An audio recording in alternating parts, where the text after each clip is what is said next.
The Atlanta Story is a podcast highlighting Atlanta's most interesting creators, entrepreneurs, and builders. I'm JC Lucas with Atlanta Ventures and co-producer alongside Jon Birdsong. In today's episode, Jon sits down with Indra Sofian, co-founder of Sora Schools. Indra and his co-founder started Sora Schools while still undergraduates at Georgia Tech. Today, they've raised over $23 million from the likes of Union Square Ventures and General Catalyst to build a global online school. On today's episode, Indra elaborates on the ups and downs of fundraising, what an online education today should look like, how COVID reframed people's perception of schooling, and much more. We hope you enjoyed the show and subscribe to The Atlanta Story.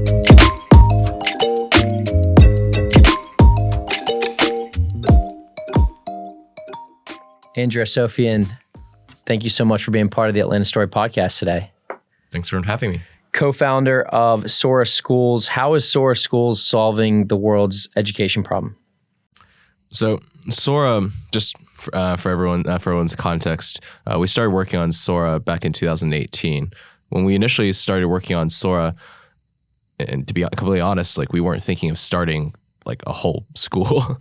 Yeah. We were just doing a lot of research.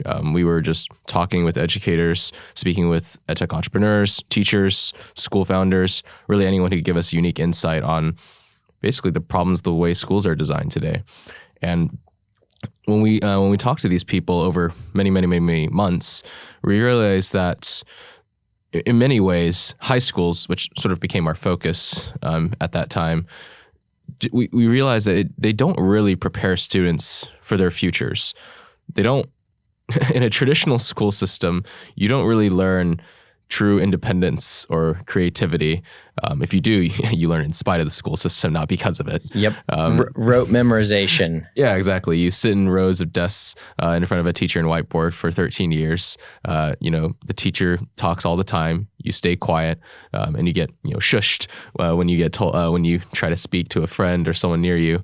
And from then on, you just sort of memorize content that doesn't really measure skills worth measuring, or to be honest, just things that most people find interesting.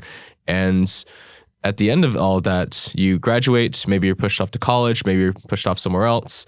And then there you're told to basically find out what you want to do and what you and learn the things that'll prepare you to be, the contributing member of society.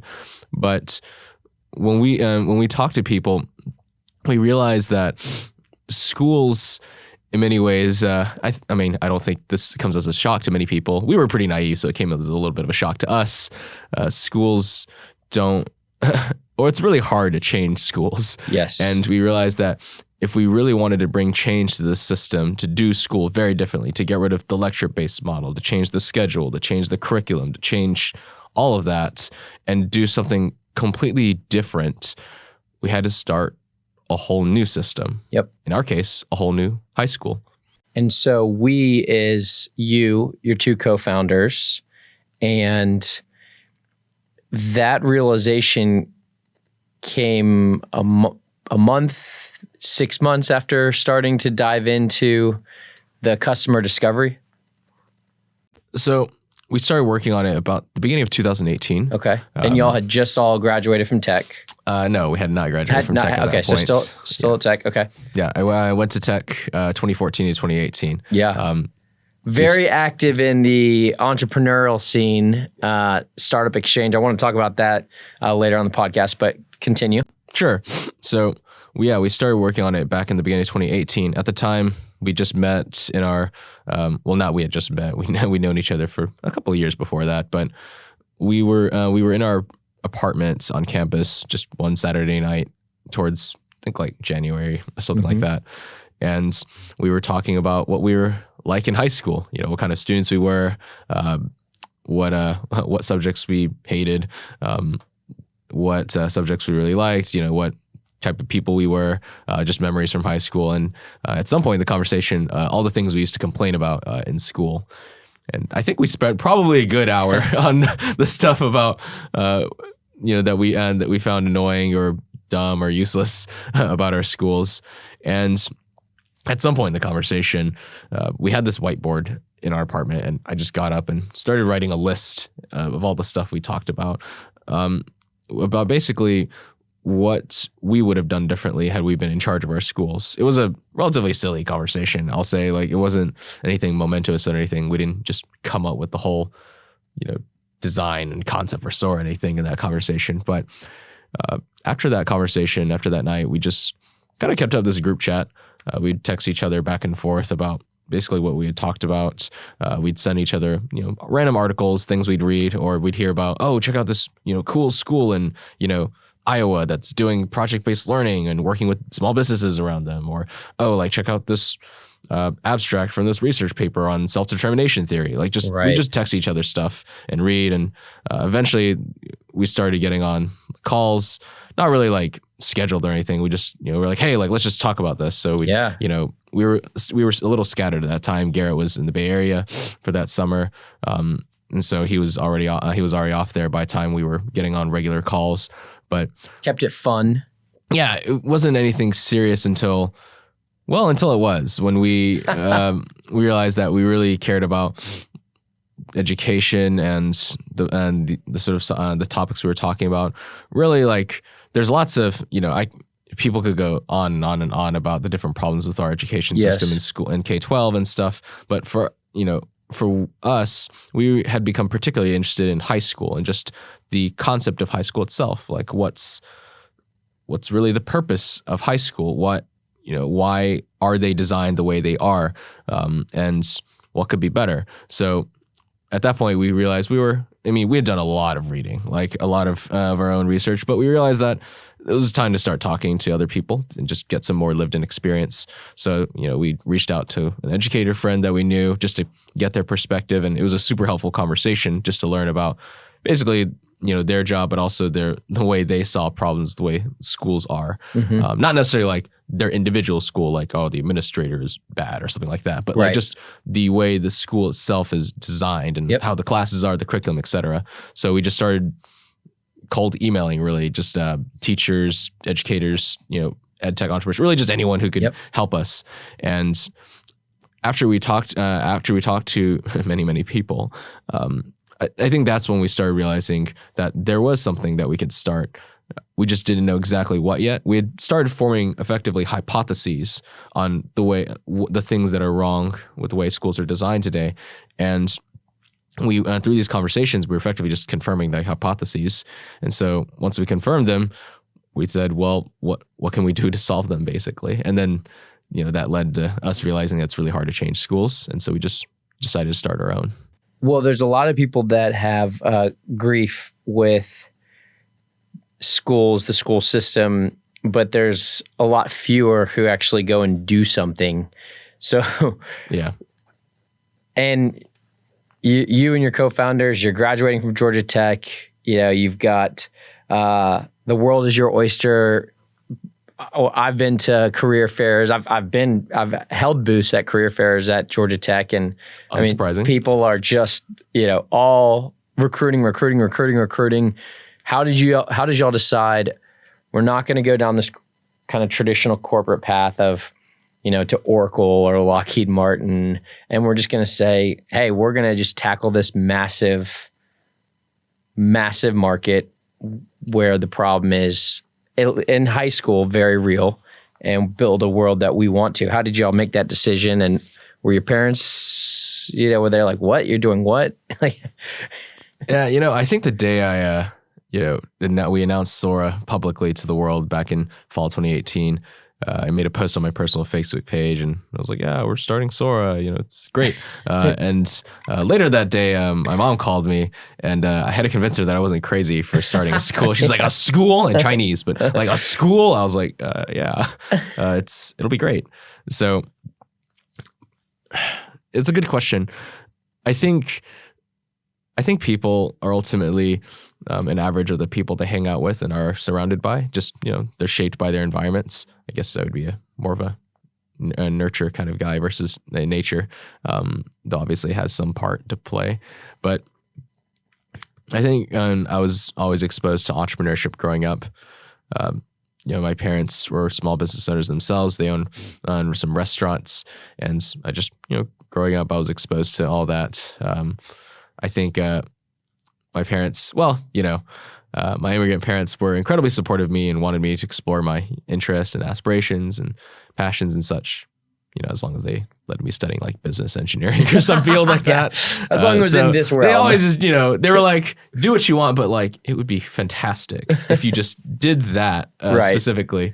But I mean, fortunately, it happened to line up. So I was always interested in business when I was younger and starting my own thing. Like when I was really young, I would sell like my toys basically, or like I remember I would sell I had like this little box of like little cars that once I was finished playing with them, I was like, well, what am I going to do with them? So I would go to my mom's restaurant and push around a little cart and like sell toys to the kids on like the Sunday, on the Sunday early afternoon, like in lunch rush. I'd be like, hey, but sometimes I'd have to get out of the way because it was really busy around Sundays, but I would push the cart and just sell that. So I was just always interested in entrepreneurship. Yeah. I started my first official business in college, Elevate Media. It was a creative an agency. We produced a lot of videos and content and such for companies like Coca-Cola and startups and other companies. I think that's when I really realized that got the bug. Entrepreneurship is like my thing. Like I really do enjoy. There's a lot to like entrepreneurship, running your own business, but I just found I liked it a lot. So you were pushing the team to say, let's go do this. Let's go. Is that what I'm hearing? When Sora started? No, I'd say actually all three of us were pretty interested in it. Like we didn't have to, convince anyone. Like none of us had to have the conversation of you should leave that job for, Google or whatever to, do Sora. Like there was never I know a lot of people have that conversation, but just it was never really thought on our minds. Like Garrett and Wesley are also fairly non-traditional people. I mean, to be honest, like they're probably a little more non-traditional than me and just how they think. And sure. It just never was a conversation. So you make the announcement in 2018 on Facebook and the world. And then how long from that announcement to paying customer? How long? I think actually, so fall 2018, I think it probably took like a few weeks, maybe. Surprisingly, that's a lot shorter than I initially expected. So when we made the announcement, initially we were thinking, okay, we need students obviously for the school. Mm-hmm. We weren't going to start school in like a month or anything. School year had already started. Yep. Our plan was that we wanted to start in fall 2019. So about that time, just close to a year. And from a mechanism perspective, Sora Schools is a virtual-based middle school. Today, it's a virtual-based middle school, high school, full-time, also part-time, right? And that's the mechanism of Sora, but want to get into the packaging and whatnot. But that evolution is still around the traditional curriculum, or not curriculum, but calendar year, correct? Yeah, we're effectively like a virtual independent school. Okay. So at the time, it was high school, so grades 9 through 12. Got it. But actually, at the time of fall 2018, it was at that fall, we were actually starting a brick and mortar. Like the plan was to go with an in-person school in Metro Atlanta. So we started talking to parents around that time after we made the announcement. Our plan was that, like I said, we wanted to enroll students for fall 2019. Yeah. So all the conversations were with just students that wanted to start next year. So our goal was that we wanted to enroll the students mostly because we basically needed to show investors proof that people actually wanted to enroll in our unique school. Investors, as you're probably aware, typically look for a few different things. Great team, great product, or at the very least differentiated product, great market, mm-hmm. and traction or proof. Unfortunately, we didn't have two of those. We had the market, and I thought we had possibly a good product and differentiated product, but the team was not exactly your typical team. Right. We were 2.5 college graduates with no real credibility to that most investors would look for. So we figured that the one sort of thing we could control for was the traction and the proof. We could just show investors proof that no, this is something that people actually want. So we started just doing anything and everything to just get in front of people. Like, we didn't know, like, we were, as most early stage entrepreneurs, like, we didn't know too much about, messaging and positioning and how like customer perceive it. I mean, to be honest, like, experience is kind of like the best teacher. So we just made it our mission like that fall to just get in front of people however we could. And how did you differentiate the product? What was the pitch? What did you get in front of the students that was something unique? So initially, the pitch, and obviously the school models has evolved a bit over time, but initially the pitch, this is still largely true, was that I guess I would speak to you as a parent, because most of the time we talk with the parents and then we talk with the students, but initially with the parents. So to a parent, I would say, imagine a school where I won't do as much role play for the sake of time and conversation, but I'll just say this: like, as a parent, your student for the most part is sitting in school for many, many hours of the day, studying something that they're not really interested in, to be honest, and they're not exactly doing it in a way that's conducive to learning. I mean, to be honest, they're staring at a board and just copying notes and writing it down and then regurgitating that onto a test later. It's not really challenging in many aspects, and it's not really fulfilling in most aspects.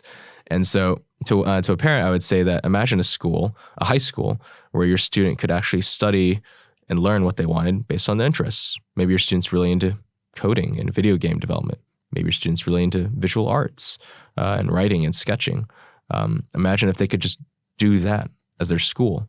And imagine they could be in a school where teachers actually listened to them, where they felt like they had a voice and they could decide things around them, where they could, just learn actually important skills that'll prepare them for their future careers.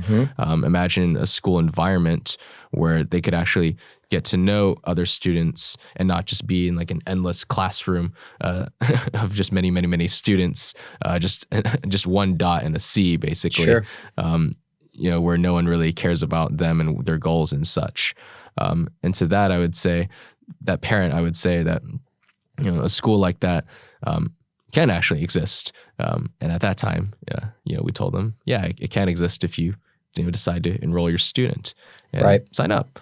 So that was effectively the conversations we had with those prospective in the early days. Of course, it didn't sound that great at the time. We were still working out the pitch and how we talked about it. But the first parent we got actually this is going to be super indirect, but so we pitched at Startup Village, or not myself, but my two co-founders pitched at Startup Village that fall, and one parent in the conversation, this woman heard our pitch and immediately thought of her friend who had a son that they thought would be a good fit for our school. So through that little indirect connection, that parent emailed us and then told us about the friend, and then we met up the friend in a Starbucks because we didn't have an office or anything. So we got used to pitching in Starbucks a lot. I can still, to this day, I could drive by some Starbucks and tell you, like, I was like, oh yeah, I met that parent in that Starbucks, in that like time of the year or whatever. So we met with that parent in Starbucks. Super rough pitch. I mean, completely honest. Like I said, 2.5 college graduates. We were like 21, 22, 23 at the time. We looked like we could have been in high schools ourselves. Like it was like, I mean, we actually got that comment a couple times, but like we were tabling or something, and they're like, "Did you graduate from the school, or did you go to the school?" And we're like, "No, but we're starting it." And so we talked to those that very first parent that we enrolled. It took a few weeks. I think that what we learned was that we couldn't really control, like I said, for a lot of our weaknesses. Like we couldn't change like who we were as people.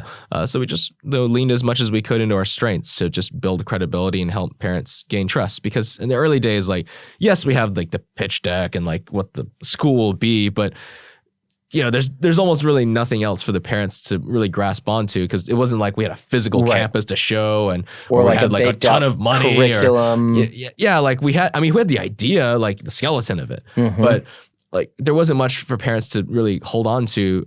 So the only thing they could really believe basically was us as people. So we just worked really, really hard to gain their trust because, when you basically have only really the people to go off of and it's education, like trust is basically everything.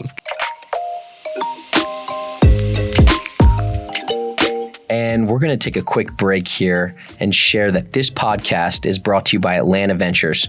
If you are looking to start the next $300 million business out of Atlanta, check out the studio at atlantaventures.com.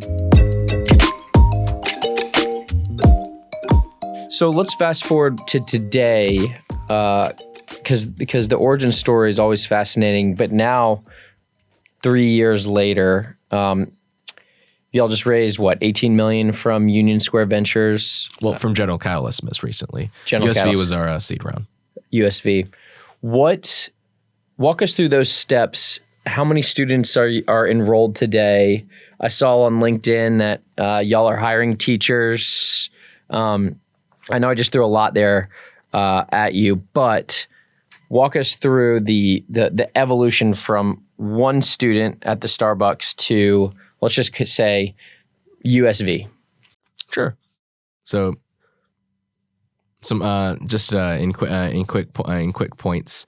So after we enrolled that first student, we enrolled a few more. We got a burst of initial traction, but then we sort of hit a wall. And are these students that are completely replacing traditional high school with Sora schools, or was this more of the augmentation of traditional high school? Yeah, I'll say this real quick to that, and I can talk about kind of like our growth. Sure. So, early on, we realized that it was like all the things that we wanted to do with school and all the problems we saw with school could not be solved by just having a student say, do us part-time or like do us like as an extracurricular or something. Sure. Because the thing is, we're trying to change and fix school. And if we just put a Band-Aid effectively on top of that, that doesn't change the core thing. And the sort of core constraint is just the amount of time you have with a student. Yep. Like if they're literally just going to you for like 2 hours on a Saturday, you're not going to change you're going to change everything that they do when they're spending like 8 to 10 to 12 hours, maybe even more depending on how much schoolwork they have, like on just the core school activity. Like, so we early on, we said, no, we're going to have students enroll in our school and go to Sora and graduate from Sora and not just say, do us part-time and such. Sure. And so we started Sora with mostly just the full-time students. Even today, I think we have like, the percentage of part-time students, I think it was like in the very small single digits at most. Almost everyone goes to Sora full-time. So yeah, early on, we enrolled students full-time. They were going to unenroll from their public school or they were homeschooling and they were going to switch over to our school. So we had those first like few students be enrolled that fall 2018. But then in the beginning of 2019, we just kind of hit a wall. Like there's a lot of problems we were running into building a school building. As it turns out, it's really hard and a lot more complex than we anticipated. It was really, really hard to get to find investors that actually were interested in funding us. Like I think we might have pitched like several dozen investors. I mean, to be completely honest, I think we actually might have pitched a couple investors in ATV, most of who passed. Not most, literally all of them passed. So no one really wanted to give us money. And we also just were running into other problems like like even the parents, for example, had started asking like, hey, are you actually gonna be able to launch in school in time? Like, do I need to make another plan for the fall? And so we made the very difficult decision at that point to decide like we were either going to figure out a way out of our problems or just shut down the business because we didn't want to just lead parents on. Right. So we kind of locked ourselves in our apartment like this one random weekend in February, and we're like, we're going to just solve our problems or this is it. So we thought really long and hard. And after much discussion, we realized that the crux of all the problems we were encountering was really in the real estate issue, like the whole in-person thing. Like being in person was causing all of our problems. The funding and how difficult it was to get funding, but also the amount of money we needed, the funding, the minimum number of students to maintain a school effectively in a school building and to make it worth it. The Constraints. the constraints, like the timeline, the cost, like it was just everything. And so we thought to ourselves, well, what if Sora wasn't in person? What if we could do all the innovative, cool things we want to do with our curriculum and program, but online? And after a lot of thinking, and honest to God, I think we made a SWOT chart. I never thought I would actually use that thing outside of school. But we made a SWOT chart, and we're like, Sora and Sora online. That's what it was called at the time. And we're like, this could potentially work. So we, after a lot of pros and cons, we decided, we're going to make the pivot. So we unenrolled all the students, with the exception of one, the very first parent that signed on. And he said, I still believe in what we're doing. They had done some homeschooling when they were in middle school. So he's kind of used to the whole distance schooling thing. And he was like, I believe in you guys. I think, you're still onto something. And, I think you're going to do a good job, with my son. So he stuck on with us. And so we sort of powered forward from there. Shortly thereafter, we raised $20,000 from John Danner, who's a strategic investor in education. He's based out of the Bay Area. And from that point on, we had basically about 5 months to hit our goals. Yeah. Like fall 2019 was like, it was just literally, like I said, like a handful of months away. So we had to enroll students for that fall. We had to hire faculty. We had to raise more money. $20,000 was not going to do it. Right. That was just frankly speaking, to pay ourselves, so we didn't have to do any contracting work or anything to pay rent. Yeah. So, but once you go all online, that transforms the messaging. Everything. Oh yeah, total. No, it was a total pivot. We had to relearn everything. And we're all just re-energized. Yeah, because we saw at least for us, the model was a lot clearer to us. Actually, we saw where we needed to be. We could design the program. It just made a lot more sense. The timeline obviously infinitely reduced. Yeah. So you don't have to build a building or do a build out or anything, or get go through some regulation. It's just a lot easier. And so we did a lot of random low cost hands-on stuff in those days to get students. We'd sneak into fairs to table because we couldn't pay the fees, or we'd sit in libraries and host information sessions. A lot of empty information sessions, if I had to be completely honest, in those days. We just did a lot of random stuff to get students, but we managed to get, I'd say, a couple more students that summer. And then from there, we managed to raise, surprisingly, to be honest, I don't know how we quite did it, but we managed to raise $120,000 from mostly angel investors in Georgia, and an additional $10,000 from Contrary Capital at the time. And with that money, we were actually finally able to hire faculty. Right. And now we're about 3 weeks away from the start of school. We still have 4 students. In 2019. Yeah. It's workable. It's not ideal, and it's not where we wanted to be. But thankfully, in the last 3 weeks before the school started, we got 3 more students. And then that, with that, we were like, great, we can make this happen. Yep. We hire the faculty. We, obviously get ready for the first day of school and the program and what things will look like. And then we start our inaugural class in fall 2019 with 7 students. From there, that first year was totally experimental. We're,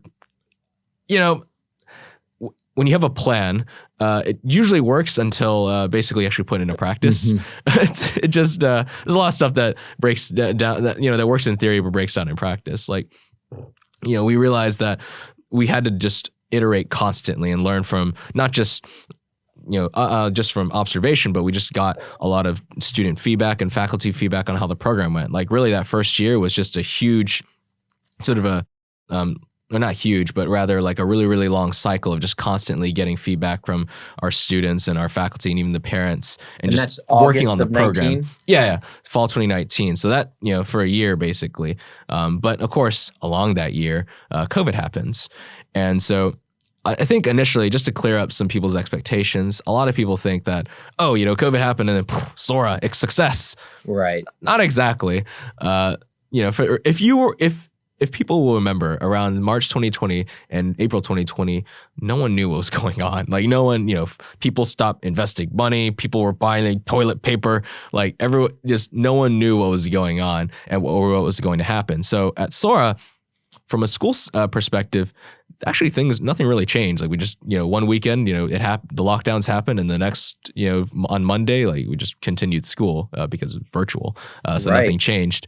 But from a growth perspective, I don't think anything really changed until about the beginning of summer, which I think my hypothesis is that that's when people realized that this wasn't going away. Right. So they were like, what are we going to do for the fall? So we started seeing a lot of growth then. Like I was talking to every parent and every student back then. I handled all the conversations. I think that the number of inquiries we got, like on our website, just form submissions to request more information about Sora, I think we saw about a 4 times increase every single week from the beginning of summer. Like it was just more. Like I would be on calls back to back, like every day. My mom, who could hear me in the house to this day, could probably still recite my phone voice and how I'd answer the phone, because at the time, if people called our phone or if I called them, most of the time, a lot of people called us in those days, it would just go to our Google Voice, which was my cell phone basically. Right. So I would pick up the phone and I'd be like, hi, thank you for calling Sora Schools. How may I help you? And I would just do that constantly, like 30 minutes. And, we at that time had also started receiving some interest from investors. Right. We weren't reaching out to them this time. This time, they're reaching out to us. And some of the people were pretty highly regarded firms. Well, Union Square, I mean, that's one of the best. Yeah, and that was inbound too. Like we got the inquiries, and we decided that we needed to fundraise. One, because suddenly we had all these students that were about to go to the school in the fall, and we needed really much more complete place. 100 students or? No, not quite. Here's the thing: is that even as we got all these inquiries, at the end of the day, we didn't want to enroll students that were there just temporarily. Like I said, a lot of parents, and I don't fault them for it. They were trying to figure out their lives and what school and everything. And so they were constantly looking for new options and trying to figure out what they wanted to do. And nothing wrong with that. But, unfortunately, just because someone is interested in Sora, or if someone's interested in virtual school in general, or just an alternative to whatever school they're doing, that doesn't necessarily mean that they're a good fit for Sora. They still have to be a good philosophical, as we describe it, Sora, mission fit. A parent, for example, that wants to enroll for 6 months or even just a year and then go back or whatever to traditional school is not the kind of parent that would be generally successful at enrolling their student at Sora, because you are effectively buying into this philosophy when you join Sora that school has to be different, and that school, at least in this day and age, has to be just totally redesigned to help your student better prepare for their future. And imagine if, to be completely honest, it would be if I told you that I want to join your church or whatever, and then but I'm going to tell you up front, hey, I want to join your church, but next year I'm going to leave. You're like, but why? Why would you do that? Right. That doesn't even make sense. Just say that sentence. It doesn't even make logical sense. So for us, we got a lot of inquiries, but we just wanted to find the parents that would be a good fit and the students that would be a good fit. And kudos to y'all for, you guys could have taken the easy sugar high money for a year from students, but stayed true to yourself. Yeah, it didn't make sense to us. And the same applies to investors too. If you remember at that time, a lot of investors were interested in virtual education and things like that. And you had a lot of tourists that were just it's a hot trend. But USV, they had a thesis on education for quite some time, and it just made a lot of sense. So that fall we grew to just under 40 students. And it was around that same time that we raised $2.7 million from USV and Village Global, Rethink, a couple other firms and people, and we managed to get the school started. Yeah. Are y'all preparing students for college? So we generally say that we want to prepare students for their next step after graduation. Okay. We want to prepare them to be generally independent, thoughtful, contributing members of society. And for most students, at least culturally, most students end up applying to college and wanting to go to college. And we'll do that. We're an accredited school. We have a whole sort of college prep process that if students want to go down that path, we'll help them, the rec letters, helping them write the essay, helping them decide what kind of schools they're interested in, the whole 9 yards. We'll do all that. But the thing is that philosophically, it's really up to the student what they want to do. We don't necessarily want to push them down like one path or another. We'll prepare them all the same, depending on what they want to do after they graduate. Like, for example, I think we even have a student this year that's, just gonna go get a job, like for their first thing after school, and that's totally fine for us. Or if they want to take a gap year or do like a gap year program, totally fine for us. Like, we just want students to with intention make that first step after graduation. Yeah, there's a sales leader at a company here in Atlanta who just, graduated, started, being an SDR for a company, and looked around and was like, well, I'm just going to keep doing this. And then, 18 months later, he gets promoted, and now he's an AE, and he's 19 years old, making well into six figures, and it's like no debt, and so that I believe that is going to be more of a trend. And so putting on your kind of futurist predictive or prediction hat, where do you predict traditional college over the next decade, 2 decades, knowing what you know about education? Yeah, good question as I peer into my crystal ball. So in the short term, I think that, and I say short term, I mean like a handful of years. Like, I don't think there's going to be too much change. I think that, as of now, like, college is experiencing a lot of disruption just because of COVID, and not in like an industry business model-y kind of way, but just literally because enrollment is down by millions of students across the country. So a lot of colleges, I mean, frankly speaking, a lot of them will shut down. A lot of them will consolidate, or a lot of them will just figure out an alternative. And with the within the short term, I think you're actually going to see a lot of sort of college more just outreach to schools. So, for example, dual enrollment programs have become much more popular amongst high schools and students because for parents, it's sort of getting more value out of like what they're doing. Like, it's cheaper, it saves them money in the long term, and it gets them the college credit. Like, those are becoming more and more popular. And to be honest, like, we get a lot of requests for those at Sora to take classes at their local college or whatever. So that's not really a radical shift to college in higher ed in the short term or anything, but that's just one of the things I see. But in like the medium long term, which totally depends on political climate and how sort of what other alternatives pop up for students that would otherwise normally go to college. But I think that colleges, well, at least the traditional college, like sort of 4-year like undergrad type program that most people know it, I think that for the most part, like the sort of the middle of the road, like sort of programs, those colleges that don't really have, say, a defined niche or a specialization in certain, like they're just, a college that has some general, like, I don't know, business program or like some general, like, program that isn't basically like, if they don't stand out, and, if they don't also have just, a good market to operate in too. Like, it just totally depends on like where people live too and demographic shifts. I think that the middle of the college road like will just fall out because basically like they don't provide enough value for that much money they charge. Whereas the high end people will basically stay and do their thing like they always do. And sort of the lower tier in terms of pricing, anyways, I think they'll be around because people will just want the value, and they'll and these colleges will either special. I mean, both sides, like both the high end, the lower end, like they'll both specialize. Yeah. But the lower end, like, will be able to just offer something a lot more accessible to masses of people. Like, for example, like schools that will offer like virtual programs, for example, just to give students more options. Right. Have that product more popular. Yeah. And I predict you at some one day you guys will buy actually a college campus and just use it as a place to facilitate in person. But that's just a random prediction. I saw on LinkedIn y'all are hiring like crazy. Who are y'all hiring? And is it obviously teachers? Are they facilitators or are they teaching a curriculum? Who are y'all hiring right now? Yeah, so we're hiring across the org in marketing and product and engineering and in our school. Like, we're hiring a lot of faculty, especially for the fall. We're hiring both some level of school administration like deans and school directors and such, but also just teachers. In our system, we call them learning experts.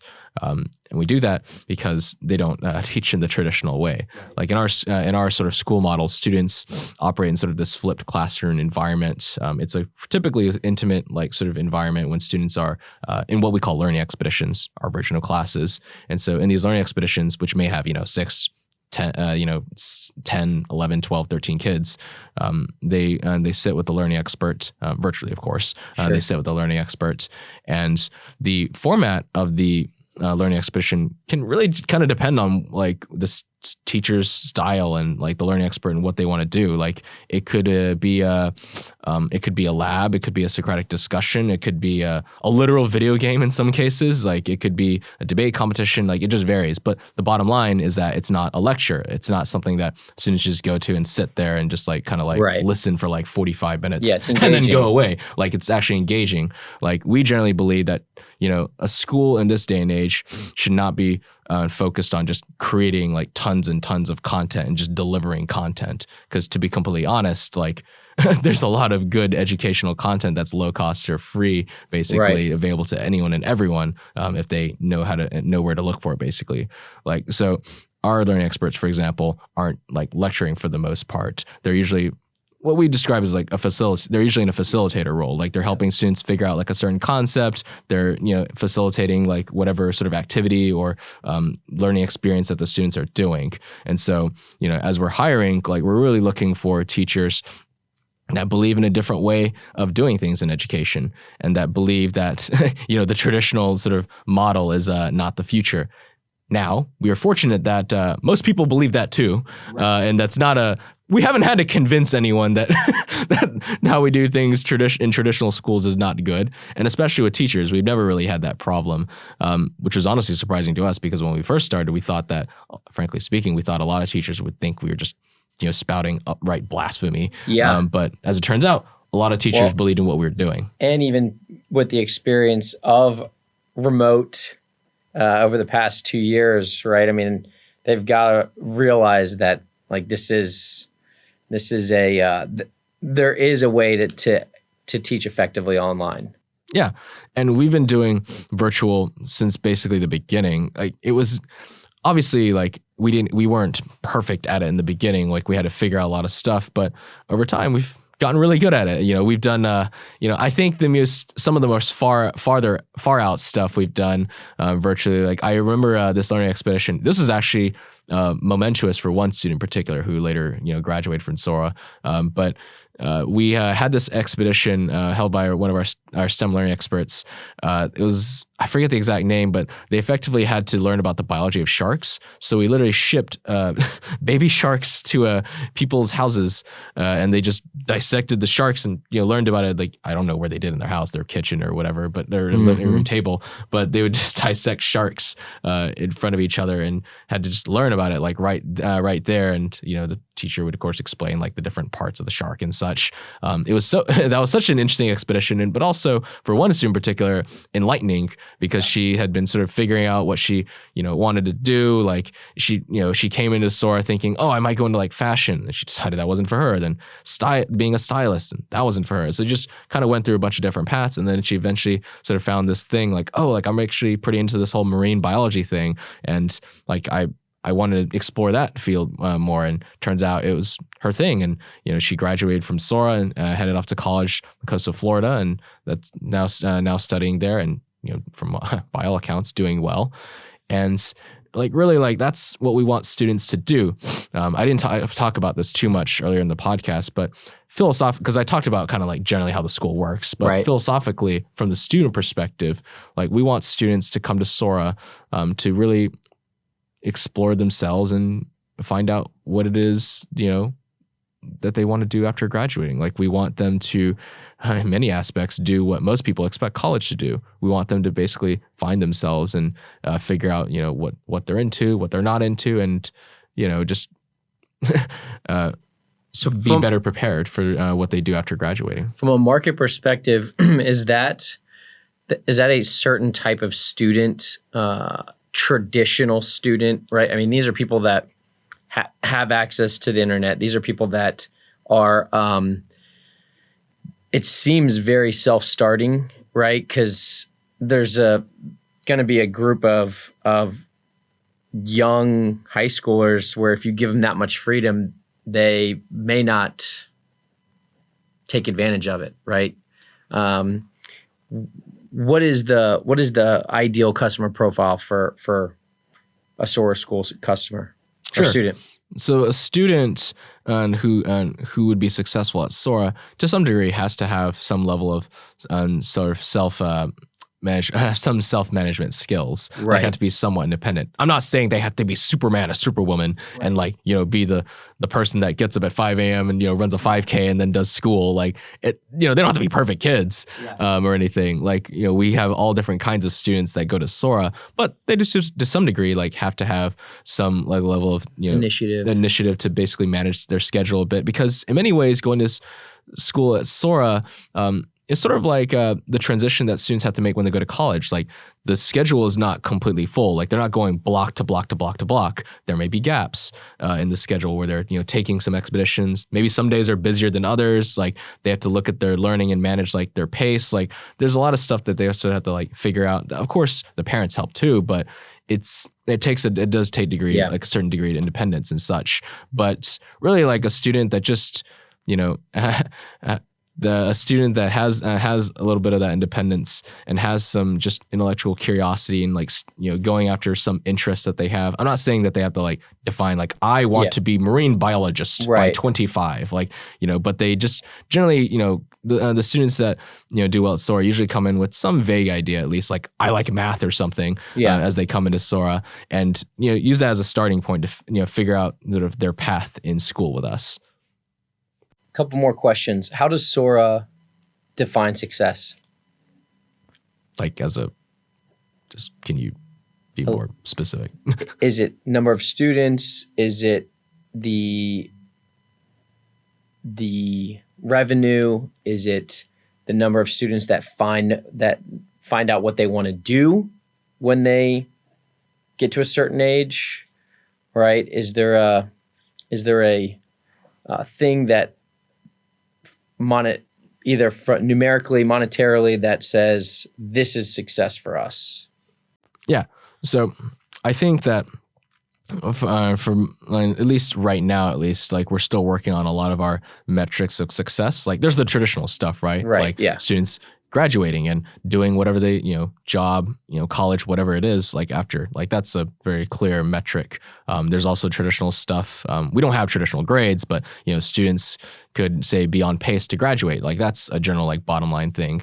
Like, but there's also much more, what I would describe as much more interesting metrics that we're developing to measure how we measure success, like student just love of learning and happiness. Like right now, we also just track like how students are doing, generally like emotionally at Sora. Like if they're enjoying their time, like are they stressed? Like those are all things that we care about and want students like, I'll say like, this is like one of those things that no school has really figured out, especially most schools haven't figured out, let alone even like more like progressive, innovative type schools, like is figure out a better metric to measure basically like learning and how students do. Like traditional grades don't do it. Like if you ask a student how a student's doing, like and you only measured it by grades, like it's clear that you obviously wouldn't be able to tell exactly how a student is doing just by grades alone. There has to be something a lot more. I mean, there's a lot of intangible stuff basically that we're working on making a bit more tangible. So, but as far as like general metrics, like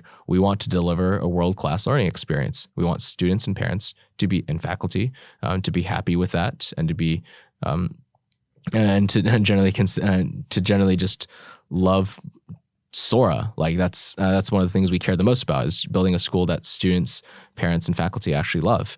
And then yes, of course, growing. Like we want our school to scale across the country from the hundreds where it is now to thousands to who knows, millions in the future. Like we're not just building a school, we're effectively building a new kind of global education system. We're building the future of school. And so that's a very big thing. I love that, Indra. We always finish up with the question, why Atlanta, and what has Atlanta done for you?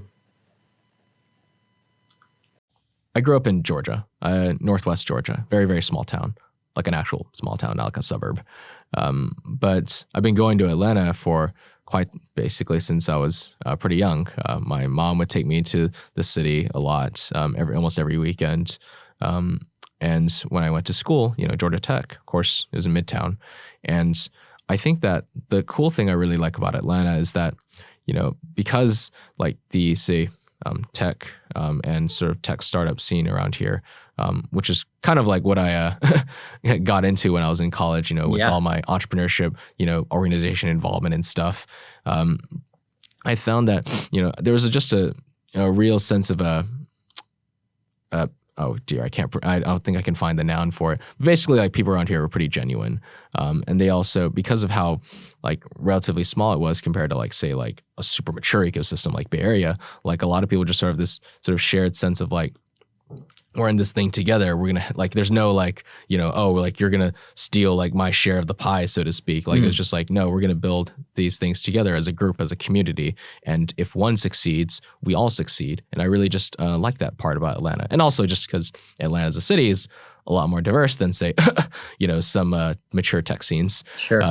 Has other things going for it other than just like tech. There's music, obviously, now film, which has been pretty cool to see. Like, there's a lot of growth that the city has, and I've always really liked that diversity as well. And so Atlanta, as I've just been around it for quite some time. And I'm seeing now like an ever increasing amount of entrepreneurial activity in the city, especially in tech. Like, because I went to Georgia Tech, like I just see a lot of like people. Frankly speaking, you mentioned this earlier in the podcast, but a lot of my friends who would say just go to get their normal corporate jobs, I'm seeing more and more of them go into entrepreneurship. And that's exciting for me because that's the paradigm shifting. Even when I was at Tech from 2014 to 2018, it started shifting. Oh, yeah. And it doesn't show any sign of slowing down. And I, of course, do my part to help. I spend a lot of time just, giving younger founders advice and like giving them some tips and tricks to to help them succeed. And also just exposing more people. I think that, we just need to do a better job, like you're doing with this podcast, of showing people a different way and showing them more possibilities. Because in education, like a lot of what's really, really important in education is just the inspiration piece, showing students that there's a different path than, say, like what your parents did, or what your friend does, or what your teacher, did, before they were a teacher.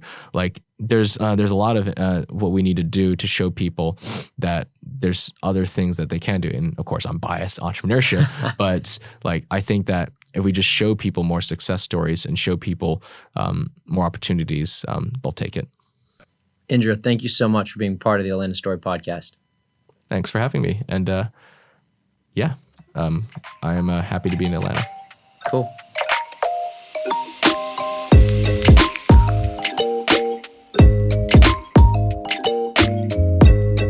This podcast is brought to you by Atlanta Ventures.